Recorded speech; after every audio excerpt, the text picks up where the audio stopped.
pozdravljeni.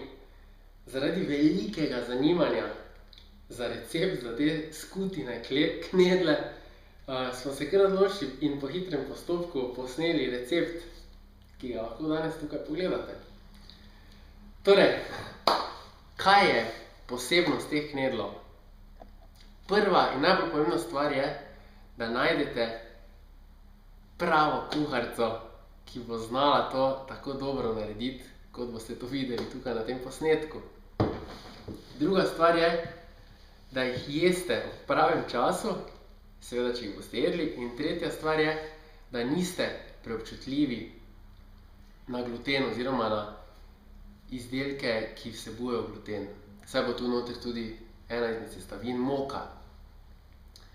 Knedli so torej odlična izbira za tiste, ki niste na prehrani z nizkim vnosom ogljikovih hidratov.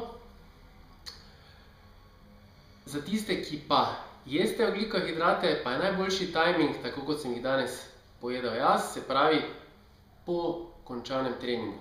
Prvi obrok po treningu shake, napitek s pravilnimi sestavinami, ura pavze, domov, skuhate knedle, potresete s cimetom. Cimet je zelo dobra začimba, ki koristi še za en kup drugih stvari. In je to to. Poglejmo, kako se dela. Želim vam dober tek. No pa poglejmo, kako se tile knedli pravzaprav pripravijo. Torej, kaj potrebujemo? Potrebujemo slive, domače, oprane, potem pol kile skute, moko, po želji lahko dodate tudi polnozrnato, malo soli in eno jajce. In začnemo kar s skuto. Skuto damo lepo v posodo, ki jo po možnosti prej malo pomokamo. Potem dodamo eno jajce.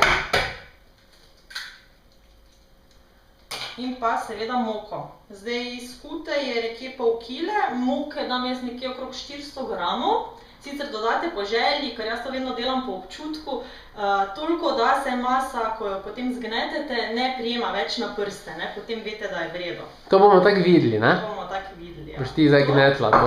Pa malo soli. Da pa to vse lepo zgnetemo, da bo taka lepa kuglica. No pa dajmo, da vidimo.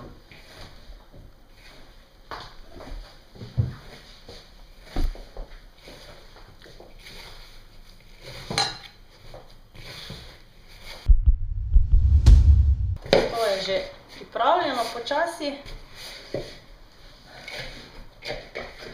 Superca. Zdaj pa začnemo kar lepo ven take male kroglice trgati. Oblikujemo še malo bolj v kroglico in lepo sploščimo, da naredimo tako en... Malo gor. Tako malo palačinkico, ne. Lahko si sicer tako pomagate. To je patentirano. Vzamete eno malo slivico, jo date lepo noter, lepo zavijete. Malo palačinkico, damo malo slivico. Tako da naredite eno lepo kroglico. Pa prej je treba pogledati, če ni kakega črva noter v slivi. Kroglica se mora držati v glavnem, da ne bo šlo slučajno kje narazen, ko se skuha, testo se mora skupaj sprijeti. Tako jo malo porolamo. Malo jo še sicer lahko pomokamo, da se potem ne bojo kroglice sprijele in je to to. Pa gremo dalje. Druga kroglica. Palačinkica. Sliva. Da vidimo malo bliže. Oblečemo slivo v srajčko. Naredimo kuglico in je to to. Najboljše pri vsem tem pa je, da vam lahko dragi oziroma draga to pomaga, ker je čisto enostavno pravilo. Tako da bo tudi Vitja meni zdaj lepo pomagal, da vse te slive naredimo, ne, pa te knedle. Kamero pa lahko odložimo, ne? Vam pa dober tek, pa ko jih skuhate, ja, pazite, da nekje 15 minut jih kuhate, ne, ker je fajn, da se slive malo, da postanejo mehke, da niso preveč trde. Sploh če je noter še kaki prebivalec, da se fajn prekuha. Potem malo jih razrežete, potresete s cimetom, kako domačo marmelado in to je to. Dober tek.